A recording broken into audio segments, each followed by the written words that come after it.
So every now and then, you get a chance to chop it up with somebody you haven't talked to in years, who are you going to see in a couple of weeks down in Fort Lauderdale, Florida, over at the Hard Rock Casino. She's the one, the only, the myth, the legend, Tracy. How you doing, Tracy? Good, good. Thanks for having me.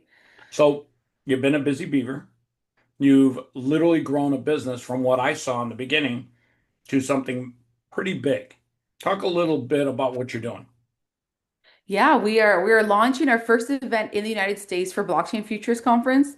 It's happening this November 5th and 6th, and we're excited to be down there in Fort Lauderdale, Florida.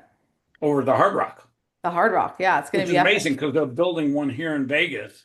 I And what know. they're building with that guitar is a month. I'm telling you, it's insanely large. I hear it's beautiful. It's like where the Mirage is, I guess. That's where it was. Yeah, it used to be the Mirage.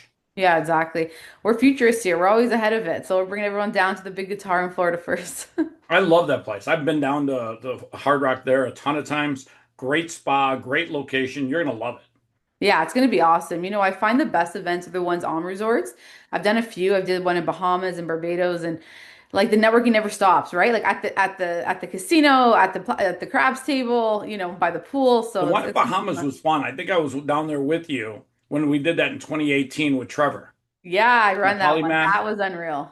That was pretty crazy. I That will say was one thing. I did a podcast with Six Chairs with Israel Adonijah from the NFL and one other guy from the NFL. Never do a podcast in the Bahamas outdoors. I sweat like a stuck pig. It was unbelievable. it was unreal. It was like one of the first event. It was the first security token conference in the world, and Yep. it was one of the first events that like Wall Street was coming together with crypto, Yep. and it Well, was ICO I don't days know. too. I don't know if you remember, but there were 18 marshals, federal marshals that came there. I don't know if you Yeah. remember that. There was lots of people. There was people from DARPA there. There was government people. It was insane. Well, yeah, the And marshals actually went and tapped a few people on the shoulder and took them home. really, I don't know what that. I never heard Yeah, it was that. right at the end of the conference. It was funny. Oh my goodness. Yeah, no, that's the first time hearing that. But Yeah, no, that was crazy. When I saw those guys, yeah, they were wearing the jackets. I was like, "What the fuck?" really, yeah. Yeah. No, it was ICO days with silly monies, but it was a hell of an event, that's for sure. No, it was great. It was phenomenal. And I remember we had like that. We were on that big property. God, what was the name of it? I want to say Bahamar. Bahamar, and we were in the Hyatt part, and that was Yes. actually the nice part. Yeah. And yeah, we had like I had my podcast interview on the grass. It's like 120 degrees, humid as fuck. I'm sitting there drenched in sweat. It was unbelievable. And we did the podcast for like an hour and a half too. Like those guys just wouldn't shut up. Kept thinking to myself, can somebody just get me more water? Yeah, it was wild, wild days. The facility Super was nice. They really welcomed us there. It's interesting. All the jurisdictions in the Caribbean, how welcoming they are of our industry. well, the Bahamas was pretty cool right up until FTX. Yeah, exactly. Now they don't want us. Exactly. They're like, No. take your shit away from here. Yeah, exactly. But I will say Baja Mars, great facility. Kind of Yeah. like I gotta say this. I'm really looking forward to being at in Fort Lauderdale at the Hard Rock Casino and Resort. I actually love that property. Yeah, no, it's going to be unreal. It's cool. We found the perfect location within it. So we're at the Dare Day Club nightclub. So it's like an indoor outdoor. We do more of a festival style. We really focus a lot on the networking aspect. We know that's why people come to conferences is to meet and connect. And we really try and bring like investors and deal flow together. So I'm excited for not just the conference itself, but just like the night events. I can't wait for that. I think the property's gonna be buzzing on the 5th. It's just gonna be wild. 100%. Yeah, 100%. everywhere you look, it's gonna be crypto people. It's gonna be fantastic. Well, I haven't said this yet. I haven't announced this yet, but I am going to dance at this event. It will be the first event that I actually cut the rug a little bit. Perfect. We got to make a podcast out of it. I I mean, love I understand I have to do this to get my numbers up on Tickety Talk, but yeah, it. There you I go. will be dancing at this event. All it does is take one video go viral. This might be it. I'll help you. Me dancing might exactly be that video to go viral. No, it should Oh, be so talk a little bit about some of the speakers you got. good. Yeah, we got a really wide range of speakers. So on the crypto side, we have representatives like Chief Business Strategy of Coinbase. We have a lot of new projects that are coming into the space. We have an AI stage. So we have like Ben Gortzo for AI. We have the founder of Eliza OS, which is an operating system in AI, which is pretty big. But then we've got a lot of these really mainstream people, and I think that's what Miami and Florida brings to you. So we have Izzy Azalea. So she's a really big famous musician. We have Tristan Thompson coming, NBA champion, and he's doing an AI project and Web3. Khloe Kardashian's baby papa. Oh yes, I can't believe, it's the closer we're gonna get to our Kardashian, which I'm obsessed with. And then what we've just announced today is we actually have Eric Trump speaking at the conference as well. Whoa. Eric Trump coming. Yeah, so that's the biggest latest news. Eric's been pretty busy with the World Liberty Project. Totally, yeah. He's coming for American BTC, and everything he does Aren't they a there. So mining operation that just went public? yes, exactly. So he's going to kind of talk about all that. It's they kind of work with Hut 8, or there's some partnership or got acquired kind of work there, and they've been a previous big partner of ours throughout the year, so we're really fortunate to have them and the CEO of Erica BTC, and the whole group kind of come down. So we got some big speakers. Neon, he's a really big streamer. He's coming. Oh So we my got God. like people mainstream here. We got AI, and then we got the crypto audience. We have over 250 speakers, so it's going to be packed stages, and it's going to be a fun time. Now, rumor has it you're going to let me talk a little bit about AI or die. So excited. Yeah, tell me about that. Well, about a year and a half ago, I got involved in AI, and my team and I built the largest AI agent platform that gets people booked on podcasts. We're doing about 5,000 podcast introductions a day for our clients. As you can imagine, a lot of people are doing podcasts these days. It is the best long format ad unit where you can tell people about yourself. So once I got involved in that, we started building other AI projects. I literally hosted an event yesterday here in Vegas at the Lila. Unbelievable event, phenomenal event. Just did some interviews this morning. I'll have those chopped up and ready for distribution in the next 48 hours. In fact, I interviewed Pavin, who's going to be speaking from Angel AI. Nice. Yeah. Yeah, no, that's going to be awesome. We have AI futurists, so it's going to be a whole stage, a whole day on AI, and we're excited for you to come speak and show off your projects there. So the 6th, I'm throwing a private breakfast in the morning. Everyone's got Awesome. to eat breakfast. I've learned after 300 crypto dinner club events that literally when you give people food, they put the phone away. They literally eat and they connect and they have conversations and they have dialogue. And I've come to the reality that you have to literally give people a smaller audience of people to connect with that are higher value. But when you put food in front of people, you create bonding relationships, you create real relationships, real connections. I love that. I absolutely love it. And hey, I love food, so speaking my I'll be language honest with for you, who events. doesn't? Let's That's be honest. awesome. Who doesn't love a good breakfast? Like, I Yeah, mean, exactly. what's No, your we're excited favorite? for that is our AI day, so it's a perfect way to kick it off for a lot of people there. What is your favorite breakfast item? My favorite breakfast item? Yeah, like if you see a Ooh, buffet and they got all the breakfast items, what's the favorite thing that you're like, fuck yes, let's do this shit? French toast. Okay, I got to tell you, it's got to be good French toast for me to lean that way. It has to be the right one for anything. It has to be good pancakes, good eggs, good anything. It's got to be the So, have best. you've been to Vegas in a while, right? Yeah, I go to Vegas. Yeah. Have you ever been to Henry's at the Cosmo? No, I don't think so. Whenever you get a chance, go to Henry's, but you don't have to go to Henry's to figure this out. That chef there, they make their own brioche bread. You know what brioche bread is, right? Yes. Literally the greatest fucking bread known to mankind. But he makes it oversized. He gets like the oversized bread tins. It's like, I'm not Yes. kidding, it's like the size of my head. I literally the normal order comes with two pieces of his French toast. I always say, listen, just give me one, motherfucker. That's it. It is the best French toast you'll ever get. If you can go to the store like Whole Foods or something and grab some brioche bread and make French toast at your house with it, I'm literally not kidding you. And it's got to be the brioche where you can cut your own A thickness big and one. make it Yeah. really thick and add some vanilla and a little bit of cinnamon to your mix. And I'm not kidding you. That's exactly what they serve here in Vegas over at Henry's. I'm not kidding you. That's the best French toast you will ever put in your mouth. Like before you go to your grave, you just have to say, listen, I know I'm supposed to die tomorrow, God. Let me just book a flight to Vegas. I need one helping of that brioche French I toast. love it. Next time in Vegas, I'll for sure do it. I'm telling Absolutely. you. And by the way, today I had a chance to go to my buddy's place over at the Wynn. It's called the Terrace Point Cafe. He has the greatest pancakes you'll ever have. It's a cross between a croissant and a cake. Imagine I've a seen them. flaky pancake that tastes like delicious cake but is flaky like a croissant. Like the pancake actually peels off in layers. That's hilarious. I have Oh, seen those. Those are delicious. You know what? A croissant French toast is also fantastic. If you've ever had it, but oh my. Now I got yeah. to tell you something. Making the whole croissant French toast, that requires some serious skill. Because I don't know how the fuck people do it, but that's a very hard thing to do. But if you go to with the brioche, that's very doable. Okay, perfect. Yeah, it requires like you got to be a ninja. You got to be like a ninja in the in the kitchen to make croissant French toast. That's hilarious. You know what? I will definitely try and come to your breakfast now. I hope you have them being served. Listen, if somehow, some way I can bring some of the pancakes from the Terrace Point Cafe at the Wynn, I'm not kidding you. You would literally cry. Like you would be like, okay, I'm okay now. I can go to my grave knowing I've tried the best pancake. By the way, that video I sent you today with Pavan, he was literally sitting down with a pancake over his shoulder. Like he was literally right by a pancake that we had there. That's so funny. That's So, so talk a little bit about what you're doing for women, because one of the things that I've seen you do throughout the years is literally elevate women that are in the pod or that are in the Bitcoin or blockchain space. And you've given so many a chance to literally tell their story. What are you doing this year for women? And talk a little bit about your vision for that. What's your passion and your purpose for that? Yeah, no, I really appreciate that. It's really important to me for sure, and definitely to my team, who's mostly female driven in Web3.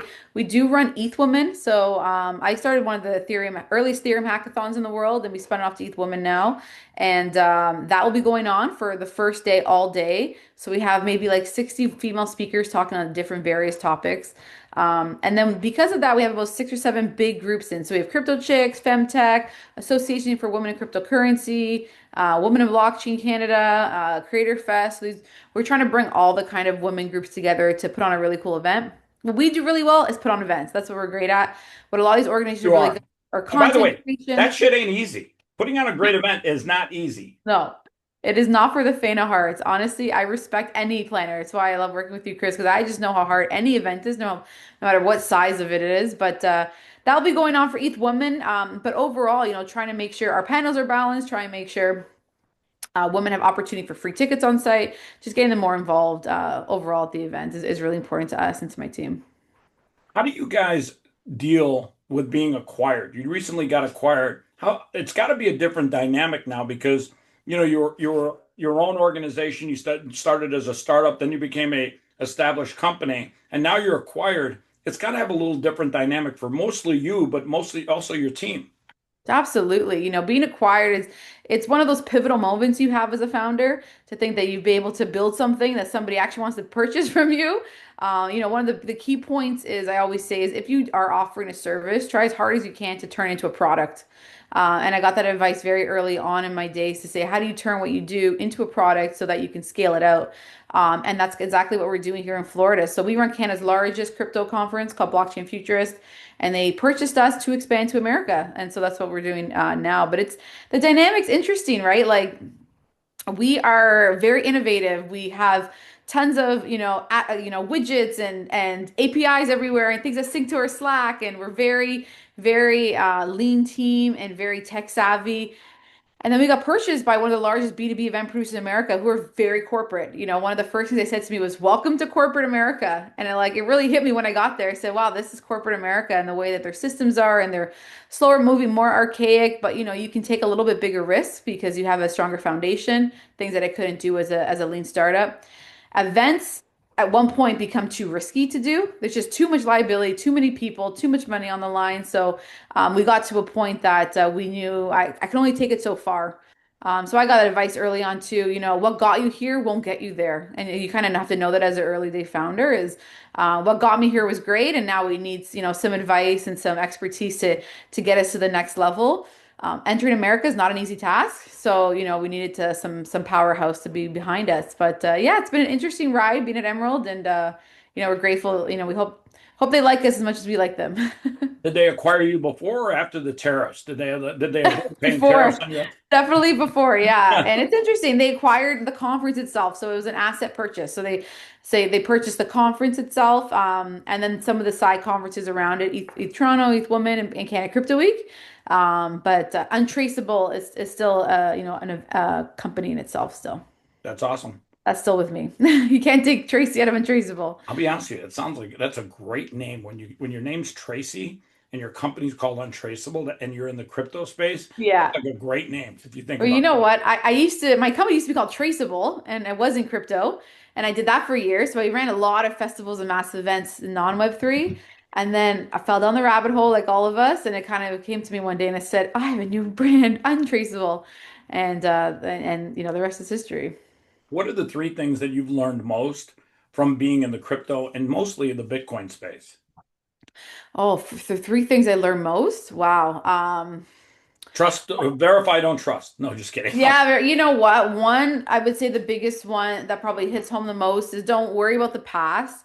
Everyone always thinks about, I should have bought this at this price. I should have sold it at this price. I should have listened to my friend. I should have done this. And it can like really rack your brain. It can kind of get you really anxiety and frustrated. But if you keep thinking about the past, you're not going to worry about the future. And I would just say there's like so many opportunities out there, so many things to do. And to stay focused and kind of just look at the future. Don't worry too much about the past because I think everyone can resonate with that, right? No matter who you are and how well you did or how horrible you did, you could have done something different. So one is focus on the future, or because if you focus on the past, you can't focus on the future. That'd be one. Another one in Web3 is like anybody can get involved in Web3, no matter who you are. So I had pink hair. I was one of the only women in the room, and I found a way to get involved. So figure out, what you're really good at, how you can contribute to the industry, and you can go very far in it. So that would be another big one. And what was the third question you had? Well, just three things that you've learned from being in the space. The other one is like, so I was very early on with Ethereum. I got really lucky. I started in crypto in Toronto, 2013. And so I work with the founders of Ethereum. I actually work Bill with the Lubin project and early days. Yeah, I work with Vitalik pre-Ethereum on a project called CryptoKit and Anthony Diorio. We launched that. And Anthony Steve Diorio. Dappler, How's the Anthony? founder. I haven't seen him in forever. Yeah, well, I see him all the time, but I'm in Toronto, so it's a bit different. But he we do that. Sorry, so I work with them very early on, and what I always try and tell people is they were a mess. They were like a hot mess, Ethereum early days. I was in the room when they were on Skype calls and they were arguing and it was frustrating. It was just very normal startup tensions and startup struggles. And so I try and tell anybody who's having a hard time in their startup, or there's like disagreements, or you feel like you're unorganized, that like even billion-dollar companies had these problems in the startup phase. So kind of just work through it, and if you have a passion for it and you see the potential to stick with it, because even like the biggest projects like Ethereum had the same startup issues that you've seen today. I haven't seen Vitalik at a conference in a long time. Yeah, well, part of it's probably like a security thing. He's out in Asia a lot. I do see, stuff on Twitter of him out there. Yeah, He went to one over the weekend. Yeah. he's at that venture fund in China, I think that he's doing. Yeah, he does a lot with what's it called? Future states and things like that. Yeah. Shout out to B. He just spoke at one the other day, but yeah. Is that kid breaking over like 85 pounds total weight yet? Yeah, he's tall. He's taller than you think. Is he? Yeah.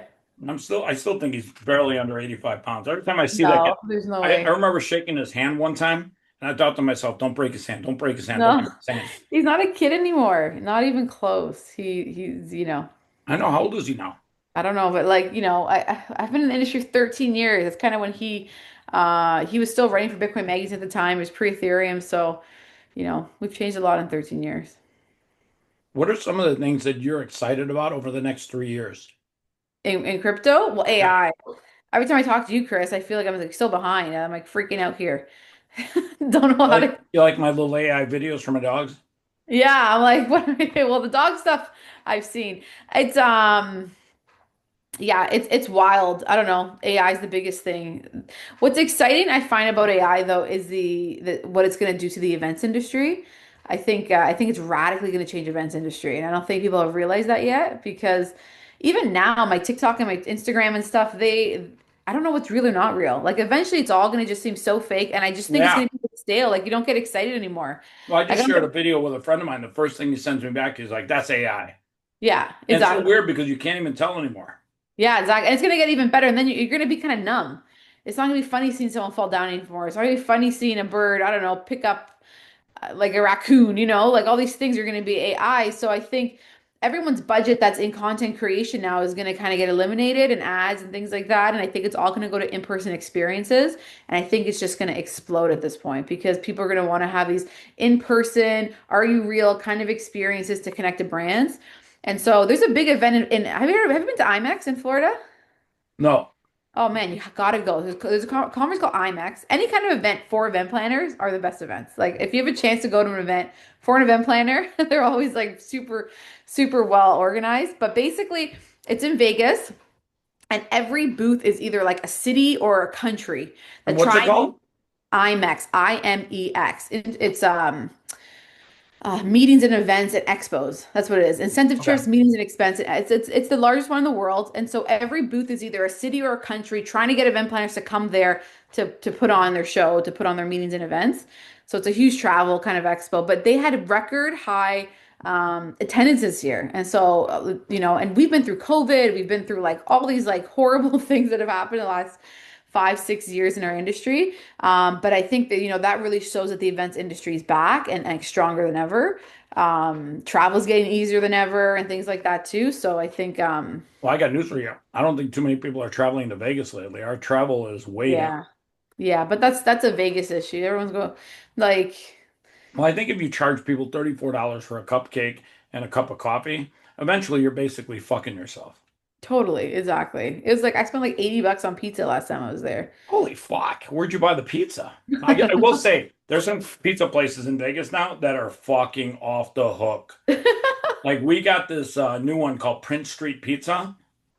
Unbelievable. That's so And funny. No, there's a couple other ones that are just amazing. I was at the bottom of my casino, whatever the hotel, but yeah, Vegas, I find Vegas like it was the bachelor party thing. It was, and I think online gambling, right? They say that's the big reason too, is people are gambling online now and not in Well, the person. And crazy thing is Kashi. Remember Kashi? no. It's basically the online gambling site that basically was used to see people could bet on the election last year. And Oh, cool. now they can bet on football and everything else there. Yeah, Same like thing a with poly market. Polymarket. Remember Yeah. Polymarket? I know Polymarket well. Yeah, I know even the guys. Yeah. $9 billion valuation recently.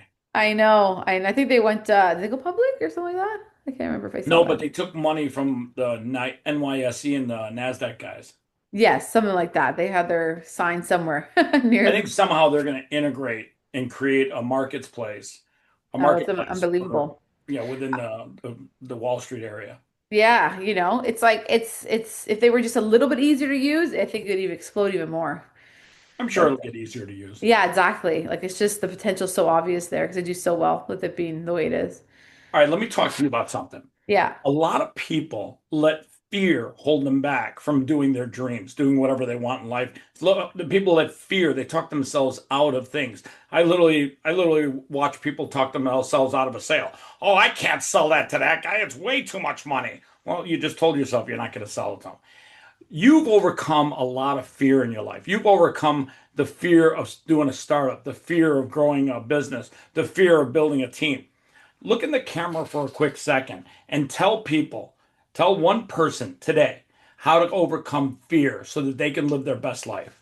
Oh my goodness. Let me think about this. Yeah, I appreciate the kind words that you kind of spoke. I think, to overcome fear, at the end of the day, you have one You got life. to close your eyes. No, We're just gonna close kidding. my eyes. All right. Ready? Overcoming fear requires not looking forward. No, just kidding. Yeah, no. Overcoming fear is part of it is not thinking too hard, to be honest.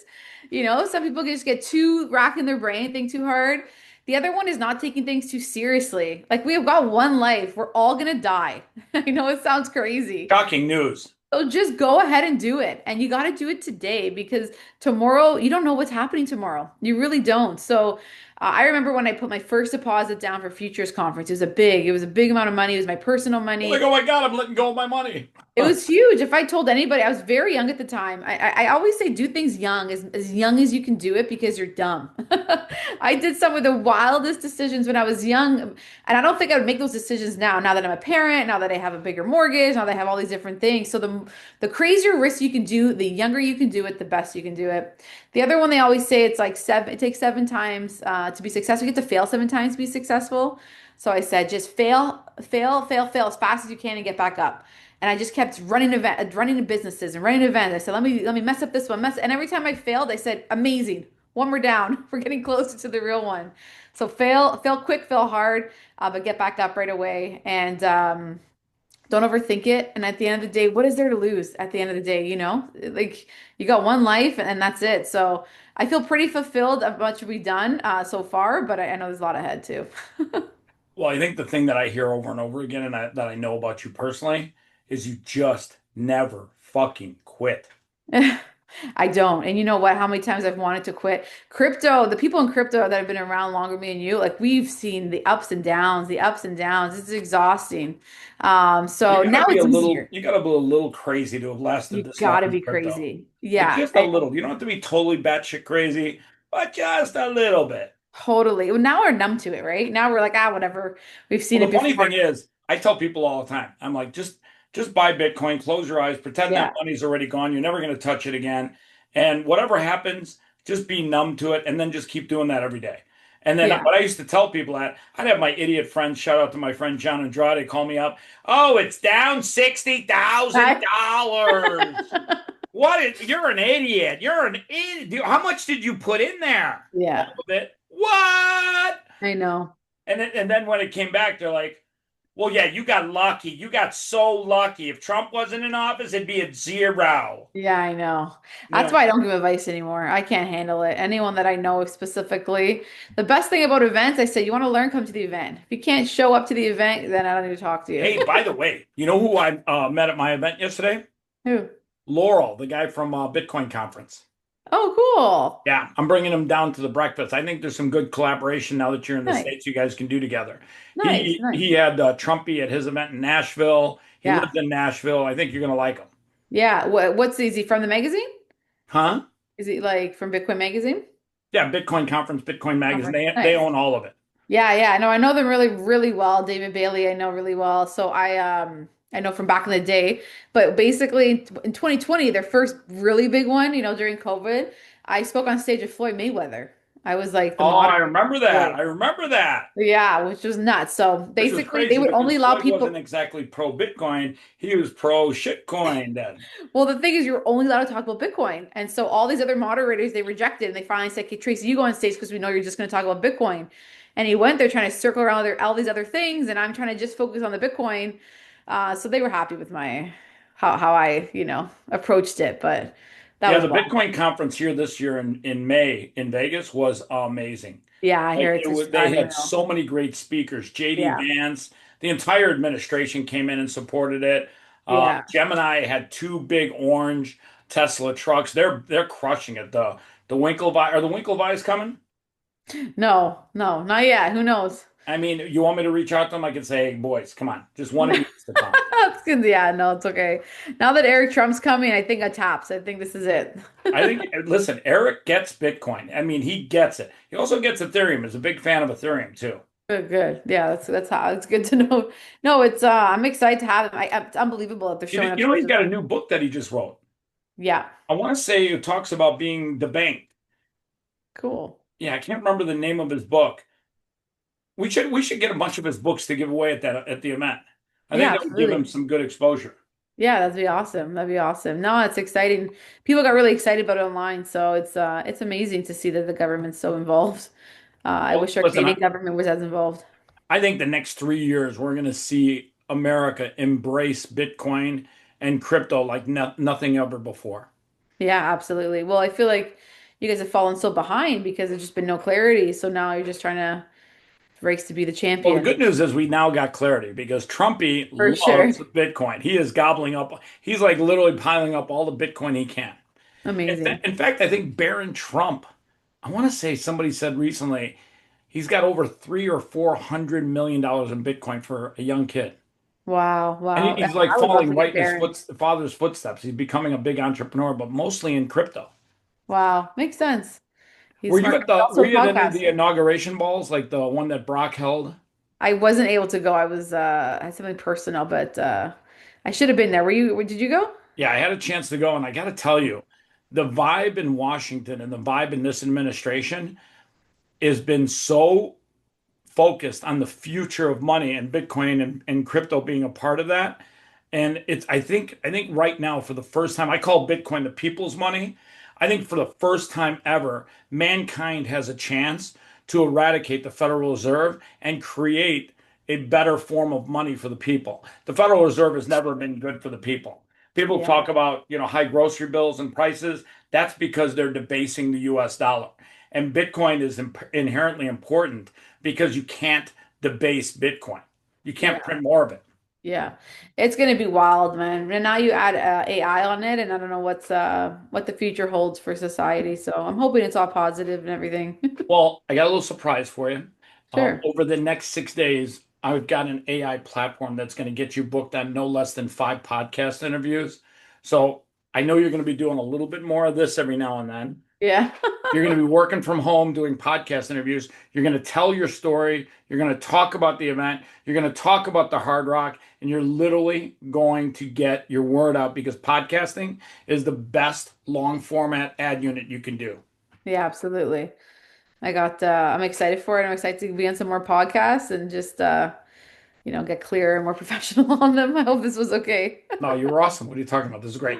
Tell Awesome. everyone one last thing, something inspirational that'll help them pursue their dreams in life. Just one thing.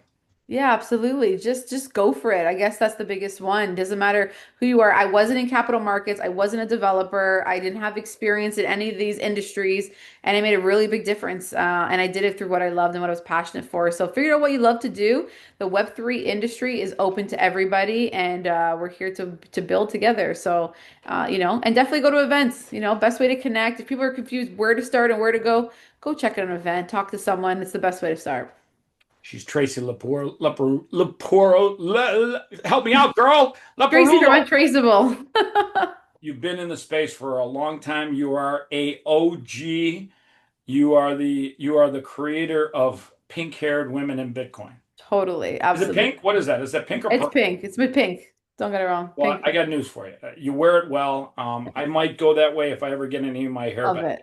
I'll pay for it. I can't wait to see you on November 5th. I can't wait to see the Hard Rock. I can't wait to be in Florida. I think we're going to have 2 amazing days, great speakers, great content, and great connections. That's all people could ever look for in life. Exciting. Thanks so much for having me today, and I can't wait to see you in Florida. Peace out. Hold on one second.